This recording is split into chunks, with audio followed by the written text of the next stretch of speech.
parce qu'ils vont manger leurs doigts.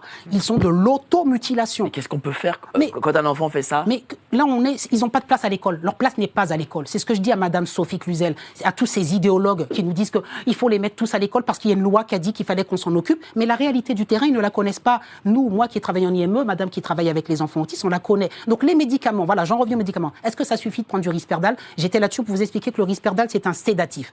Eh bien, moi, j'avais en IME des enfants qu'on sédatait. C'est-à-dire qu'ils étaient là, ils prenaient du Risperdal. Alors bon, ça fait un peu légume, hein, désolé pour le mot. Bon, ben, ils sont sédatés, mais ils ne peuvent pas apprendre dans ces moments-là. Et puis pour les enfants qui ont soi-disant un TDAH, on leur donne de la Ritaline. Donc la Ritaline, je vous ai dit, ce sont des amphétamines qui ont un effet paradoxal. Des amphétamines? Oui, ce sont des amphétamines, voilà, qui ont un effet paradoxal, qui sont censés aider les enfants à se concentrer. Mais je vous dis, la réalité, tout ça, ça ne sert pas à grand-chose. Justement, chère madame, quand des enfants prennent ces médicaments, comment ils se sentent? Est-ce que ils arrivent à une forme, entre guillemets, évidemment, de normalité, si je puis dire?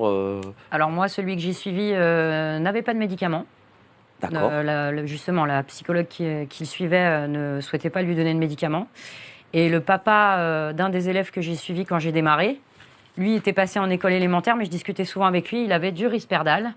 Et le Risperdal, de toute façon, ça ne fonctionnait pas, ça empêchait ni les crises. Qu'est-ce que c'est le Risperdal? C'est le fameux médicament. C'est ce qu'on donne aux schizophrènes. Et vous savez pourquoi ça ne suffit pas? Je vous laisse reprendre la parole ensuite.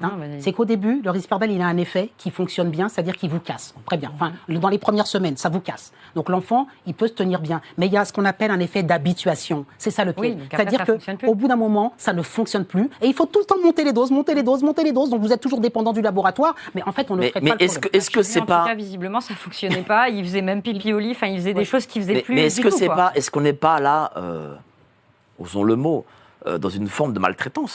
J'ai rêvé d'un monde enchanté. Il y avait des héros et plein d'oiseaux. Il y avait de